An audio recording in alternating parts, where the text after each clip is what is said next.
Hi all, ഇന്ന് നമ്മൾ indoor വർക്കൗട്ടല്ല outdoor വർക്കൗട്ടാണ് plan ചെയ്ത് വെച്ചിരിക്കുന്നത്. എൻ്റെ ഈ വണ്ടി എന്ന് പറഞ്ഞാൽ മൊബൈൽ ജിമ്മാണ്. എല്ലാ ഐറ്റംസും അതിൻ്റെ അകത്തുണ്ട്. നമ്മളിന്ന് വർക്കൗട്ട് ചെയ്യുന്ന ലൊക്കേഷൻ എന്ന് പറഞ്ഞാൽ മുന്തസ പാർക്കാണ്. Same set of workout 3 rounds ഇങ്ങനെയാണ് ഈ വർക്കൗട്ട് പ്ലാൻ ചെയ്ത് വെച്ചിരിക്കുന്നത്. ഇതിൽ മെയിൻ ഒരു സംഭവം റണ്ണിങ് ആണ്. ഈ വർക്കൗട്ടിൻ്റെ ഡീറ്റെയിൽസ് ഞാൻ ഡിസ്ക്രിപ്ഷനിൽ കൊടുക്കാം. ആർക്കെങ്കിലും ഇൻട്രസ്റ്റ് ഉണ്ടെങ്കിൽ ട്രൈ ചെയ്ത് നോക്കുന്നത് നല്ലതായിരിക്കും. ആൾമോസ്റ്റ് 1 സെറ്റ് ഫിനിഷ് ആയിട്ടുണ്ട്. ഇനി അടുത്ത second round. So again repeat all this workout. അങ്ങനെ 3 സെറ്റ് ഉണ്ട്.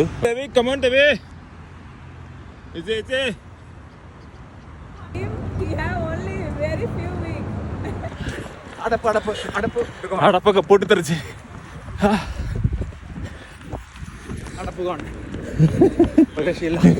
ഇനിയൊരു സെറ്റ് കൊണ്ടല്ലേ. കോച്ച് നമ്മുടെ കൂടെ തന്നെ ഇരിപ്പുണ്ട്. എന്തെങ്കിലും മിസ്റ്റേക്ക് ഉണ്ടെങ്കിൽ അപ്പോൾ തന്നെ കോച്ച് നമുക്ക് പറഞ്ഞു തരും. അങ്ങനെ വർക്കൗട്ട് കഴിഞ്ഞ് അതിൻ്റെ റിവ്യൂ നടത്തിയിട്ട് നമ്മളവിടെ നിന്ന് പിരിഞ്ഞു. അപ്പോൾ ഇനി അടുത്ത വീഡിയോയിൽ കാണാം.